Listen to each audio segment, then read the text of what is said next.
بسم الله الرحمن الرحيم يا أيها الذين آمنوا اتقوا الله ولتنظر نفس ما قدمت لغد واتقوا الله إن الله خبير بما تعملون. اے ایمان والو، اللہ سے ڈرتے رہو اور ہر شخص کو دیکھنا چاہیے کہ اس نے کل یعنی آخرت کے لیے کیا سامان بھیجا ہے. اور ہم پھر کہتے ہیں کہ اللہ سے ڈرتے رہو، بے شک اللہ تمہارے سب اعمال سے خبردار ہے. بسم اللہ الرحمن الرحیم الحمد للہ رب العالمین والصلاة والسلام على اشرف الانبیاء والمرسلین وعلى آلہ واصحابہ اجمعین ومن تبعهم بإحسان الى یوم الدین. قابل صد احترام حضرات شائقین و شائقات سچا پیغام، السلام علیکم ورحمۃ اللہ وبرکاتہ. آج کی محفل میراث النبی کے نورانی پروگرام میں آپ کا استقبال ہے. اہلا و سہلا مرحبا. ہم آپ تمام حضرات و مستورات کا خیر مقدم کرتے ہیں. محترم حضرات و خواتین، تعلیم کا آغاز ہو رہا ہے. سب سے پہلے آداب تعلیم کا لحاظ کرتے ہوئے تعلیم کی طرف متوجہ ہو جائیں.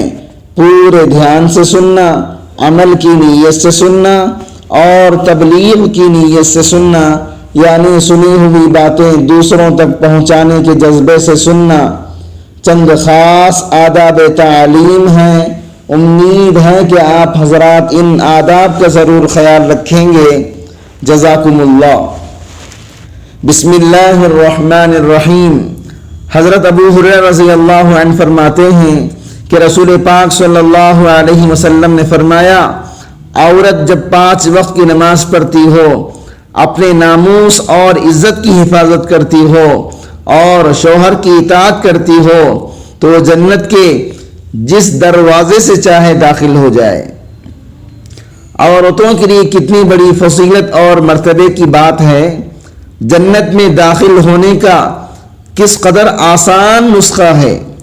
عام طور پر عورتیں نماز میں کوتاہی کرتی ہیں، پڑھتی نہیں یا چھوڑ کر پڑھتی ہیں، یا سستی سے وقت گزر جانے کے بعد پڑھتی ہیں. سو نماز کی پابندی کر لو، شوہر کی خدمت کر لو، مزے سے جنت میں چلی جاؤ. شریعت نے عورتوں سے بہت کم اور آسان عمل پر جنت کا وعدہ کیا گیا ہے. مردوں کے مقابلے میں ان سے کم عمل کا مطالبہ ہے.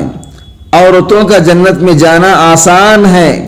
گناہوں سے بچی رہیں، نمازوں کو نہ چھوڑیں، شوہروں کو خدمت اور اطاعت سے خوش رکھیں، بس جنت کا ٹکٹ پا لیں اور جس دروازے سے چاہیں چلی جائیں.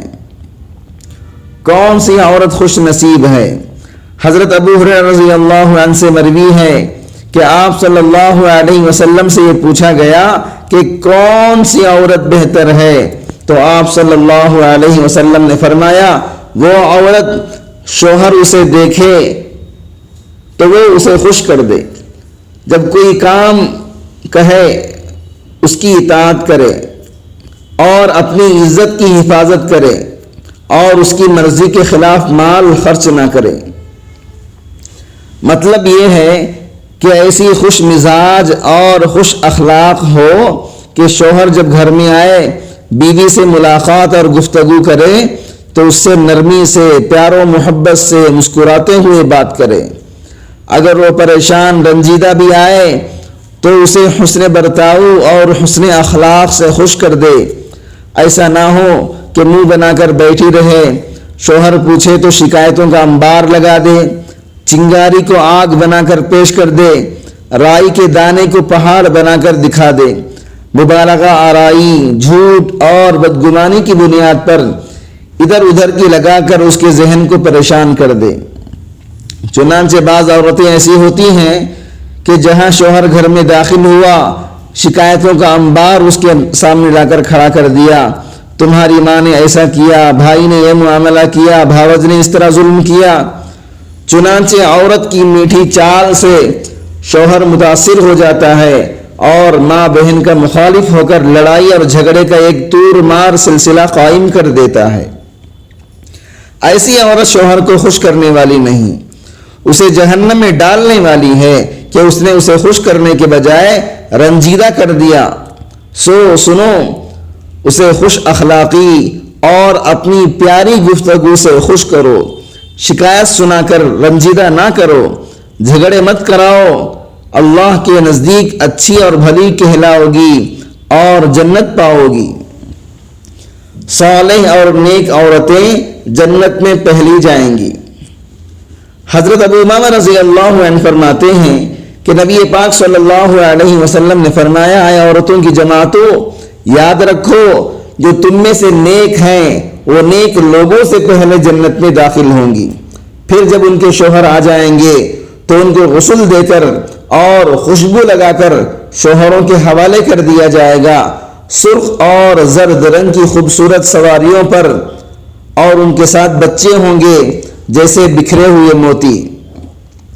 عورتوں کے لیے کتنی بڑی فضیلت کی بات ہے کہ جو ان میں نیک ہوں گی، صالح ہوں گی، نماز روزہ تلاوت کی پابند ہوں گی، گناہوں سے بچنے والی ہوں گی، شوہروں کی خدمت اور اطاعت کرنے والی ہوں گی، وہ مردوں سے پہلے جنت میں چلی جائیں گی۔ یہ تو واقعی رشک کرنے کی بات ہے، اور کس طرح شان سے اپنے بچوں کے ساتھ جنت میں چلی جائیں گی۔ آج نیکی اور صلاح والی زندگی اختیار کر لو، کل شان کے ساتھ مردوں سے پہلے جنت میں چلی جاؤ۔ نیک عورت آدھا دین ہے۔ حضرت انس بن مالک رضی اللہ عنہ سے مروی ہے کہ نبی پاک صلی اللہ علیہ وسلم نے فرمایا، جسے اللہ پاک نے نیک عورت سے نواز دیا، گویا اللہ نے اس کے آدھے دین سے مدد کر دی، اور اسے چاہیے کہ باقی نصف دین کے بارے میں خوف خدا اختیار کرتا رہے، یعنی اسے بھی حاصل کر لے۔ نیک اور صالح عورت کو آدھا دین کہا گیا ہے۔ ظاہر ہے کہ ایسی مبارک عورت کی وجہ سے دین اور دنیا دونوں کو فائدہ ہوتا ہے۔ دنیا کا فائدہ تو یہ ہے کہ محبت اور سکون سے گھریلو زندگی خوشگوار طور سے گزرتی ہے، خدمت اور اطاعت سے شوہر کو راحت ملتی ہے، سکون ملتا ہے، بچوں کی تربیت بہتر اور دینی ہوتی ہے، اور آخرت کا فائدہ یہ ہے کہ دین کے معاملے میں شوہر کی مدد کرتی ہے، نماز روزہ تلاوت اور دوسرے دینی امور میں شوہر کو سہولت ہوتی ہے اور عبادت کا زیادہ موقع ملتا ہے۔ بیوی کی اصلاح کی وجہ سے گناہ اور فواحش کا گھر میں دخل نہیں ہوتا، اولاد نیک اور صالح ہوتی ہے جو والدین کے حق میں دنیاوی سکون اور آخرت کے لیے صدقہ جاریہ کا باعث ہوتی ہے۔ خصوصاً اس زمانے میں نیک عورتیں بہت بڑی دولت ہے، جس کی اہمیت آج کے دور میں عیش و غفلت کی وجہ سے نہیں ہے۔ محترم ناظرین کرام، اس دینی اور ایمانی بیان کو سننے کے دوران ہی اس کو لائک کر دیجئے اور شیئر بھی کر دیجئے تاکہ دوسرے بھی اس سے فائدہ اٹھا سکیں۔ اللہ آپ کو جزائے خیر عطا فرمائے۔ نیک عورت بڑی اہم ترین دولت ہے۔ حضرت ابو امامہ رضی اللہ عنہ فرماتے ہیں کہ رسول پاک صلی اللہ علیہ وسلم نے حضرت معاذ ابن جبل رضی اللہ عنہ سے فرمایا، اے معاذ، شکر گزار دل، ذکر سے تر و تازہ زبان اور نیک بیوی جو تمہارے دین اور دنیا کے معاملے میں مددگار ہو ان سب سے بہتر ہے جسے لوگ حاصل کرتے ہیں، یعنی مال دولت وغیرہ سے۔ یعنی نیک عورت جس سے دین اور دنیا دونوں کی مدد ہوتی ہو بہت بڑی دولت ہے۔ اس سے دنیا کی زندگی بھی اچھی اور خوشگوار اور راحت سے گزرے گی، اور دین میں بھی مدد کرے گی کہ اسے گناہ سے بچا کر تقوی کی زندگی پر باقی رکھے گی۔ صالح اور دیندار ہونے کی وجہ سے خود بھی گناہوں سے بچے گی اور شوہر کو بھی گناہوں سے بچائے گی، نیکی کی جانب رغبت دلائے گی، شوق دلائے گی، جس سے آخرت کا فائدہ ہوگا اور جس سے دین اور دنیا کا فائدہ ہوگا، اس سے بڑی دولت کیا ہوگی؟ اس کے برخلاف عورت اگر بددین ہے، اللہ، رسول اور آخرت کی پرواہ نہیں کرتی، تو خود بھی گناہ کرے گی اور شوہر کو بھی گناہوں کی طرف کھینچے گی۔ مثلا بے پردہ شوہر کے ساتھ بن سور کر بازار میں گھومے گی، فلم جائے گی، گھر میں ٹی وی منگوائے گی، اولاد کو بددین اور بے نمازی بنا دے گی، اس طرح گھر میں جہنم کا ماحول بنائے گی، خود بھی جہنم میں جائے گی اور شوہر کو، اولاد کو جہنم میں لے جانے کا باعث بنے گی۔ ایک جن غفیر کو جہنم میں لے کر جائے گی۔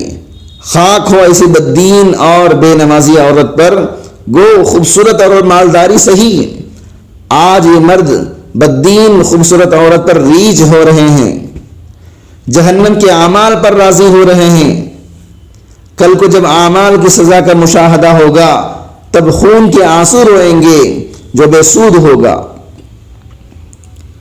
بہترین عورت، حضرت انس رضی اللہ عنہ سے مرفوعاً روایت ہے کہ آپ صلی اللہ علیہ وسلم نے فرمایا، عورتوں میں بہتر وہ ہے جو پاک دامن اور محبت کرنے والی ہو، اپنے ناموس، عزت کی حفاظت کرنے والی اور شوہر سے غائب درجہ محبت یعنی عشق کرنے والی ہو۔ اس سے معلوم ہوا کہ عورت کا شوہر سے زیادہ تعلق اور محبت رکھنا اللہ اور اس کے رسول صلی اللہ علیہ وسلم کے نزدیک پسندیدہ اور قابل تعریف چیز ہے۔ حدیث پاک میں ایسی عورت کی تعریف کی گئی ہے جو شوہر سے حد درجہ عشق اور محبت رکھنے والی ہو۔ جنت کی عورتوں کی یہ صفت بھی ہوگی کہ وہ شوہر سے حد درجہ فریفتگی اور عشق کا برتاؤ کریں گی، جبکہ وہاں دنیا کی طرح محتاج معیشت نہیں ہوں گی۔ آج کے اس فتنہ انگیز دور میں بہت کم عورتیں ایسی ہوں گی جو شوہروں سے شوہر ہونے کی حیثیت سے محبوبانہ برتاؤ کرتی ہوں گی۔ اب تو دنیاوی غرض کے پیش نظر آپس کے تعلقات قائم رہتے ہیں۔ یہی وجہ ہے کہ اس غرض میں جب کمی ہوتی ہے تو اس کا اثر محبت اور تعلق پر بھی پڑتا ہے۔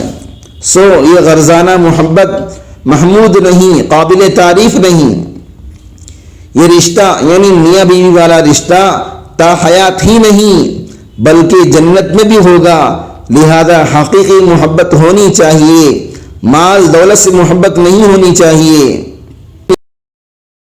سارے مجلس کی دعا پڑھ لیجئے۔ سبحانک اللہم و بحمدک، اشہد ان لا الہ الا انت، استغفرک و اتوب الیک۔ معزز شائقین و شائقات سچا پیغام، آپ کو اندازہ لگ گیا ہوگا کہ یہ مضمون کتنا اہم ہے اور کس قدر فائدہ مند ہے۔ کم سے کم درجے میں سوشل میڈیا کے ذریعے سے بھی ہم اس کو زیادہ سے زیادہ شیئر کریں گے تو دعوت کے فریضے کی کوششوں میں ہم بھی اپنا کچھ حصہ ڈالنے والے بن سکتے ہیں۔ لہٰذا زیادہ سے زیادہ اس کو عام کریں تاکہ پوری دنیا کے ہندوؤں کی غلط فہمی دور ہو جائے اور انہیں یہ زمینی حقیقت معلوم ہو جائے اور وہ اپنے اصل مذہبی لیڈر پیغمبر آخر الزماں حضرت محمد الرسول اللہ صلی اللہ علیہ وسلم کو ماننے پر مجبور ہو جائیں اور کلمہ پڑھ کر آپ کے ساتھ ساتھ وہ بھی جنت میں جانے والے بن جائیں۔